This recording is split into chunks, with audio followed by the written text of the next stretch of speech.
69వ gate కదా.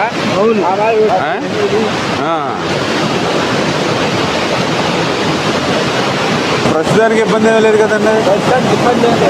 ఇప్పుడు మన గేట్ ఇప్పుడు దిగేది ఇది దిగిపోతాయి. ప్రస్తుతానికి రేపు లేపాలన్నప్పుడు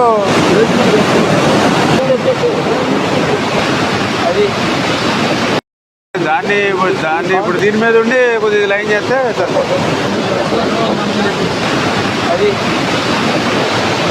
అది ఇది రెండు ఇంకోటి మొత్తం 3 ఉన్నాయి.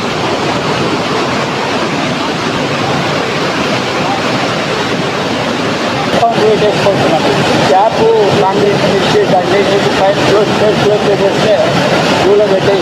అది మరి తర్వాత ఇంకా పర్మనెంట్గా ఎప్పుడు అట్లా మీరు కోఆర్డినేట్ చేసుకోండి. అప్పటికి ఎల్లుండికి మన గేట్లు ఎక్కించి ఉంటాయి, అది కూడా తగ్గుతుంది కాబట్టి ఆ పడవలు లాగేసి పని కూడా ఇంక ఎల్లుండి పెట్టుకోవాలండి బయట. ప్రకాశం బ్యారేజీ అంటే ఇది తెలుగు జాతి ప్రజల ఆస్తిది. అందులో కూడా పర్టికులర్గా టంగుటూరి ప్రకాశం పంతులు గారు పేరు పెట్టుకున్నటువంటి బ్యారేజీ ఇది.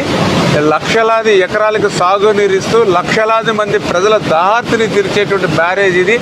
అందుచేత ఇటువంటి బ్యారేజీకి నష్టం కలిగించేటువంటి ఏ ఒక్క చిన్న చర్య కూడా మానవుడు అనేవాడు ఎవరు కూడా తీసుకోకూడదు. దేవుడు కూడా అటువంటి పని చేస్తే క్షమించాడు.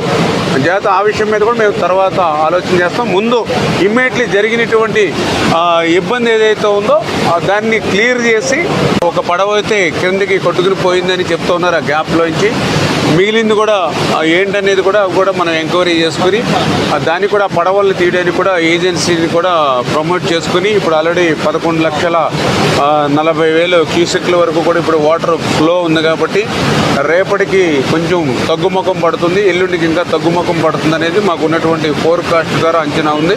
అంచేత రాబోయేటువంటి 2 రోజుల్లో అది కూడా ప్లాన్ చేసుకొని ఏదైతే ఆ పడవలు అంటే అది 4 పడవలు అని చెప్తూ ఉన్నారు, అది ఎంతవరకు 4, 3 అనేది కూడా మేము ఐడెంటిఫై చేసుకుని ఆ ఉన్న అడ్డుపడినటువంటి పడవలను కూడా 1-2 రోజుల్లో ఆ వాటర్ ఫ్లోని దృష్టిలో పెట్టుకుని, ఎందుకంటే ఇప్పుడు మళ్ళీ దాన్ని జాగ్రత్తగా మళ్ళీ వెలుపలికి తీయాలి. ఏమాత్రం కొంచెం మళ్ళీ అది ఎఫెక్ట్ అయ్యి గేట్లకి టచ్ అయినా లేదా ఇంకోటైనా మళ్ళీ దానికి ఏదైనా ఏమాత్రం చిన్న ఇబ్బంది వచ్చినా మనకి రేపు గేట్లు క్లోజ్ చేయడంలో కానీ ఓపెన్ చేయడంలో ఇబ్బంది ఉంటుంది. కాబట్టి దాన్ని కూడా జాగ్రత్తగా ఆ ఫ్లోని దృష్టిలో పెట్టుకుని తీసేటువంటి పరిస్థితి ఉంటుంది. దానికి కూడా కన్ననాయుడు గారు ఆల్రెడీ మనకు అవైలబుల్ ఉన్నారు కాబట్టి ఆయన సహకారం కూడా తీసుకుంటామని చెప్పి తెలియజేస్తాం.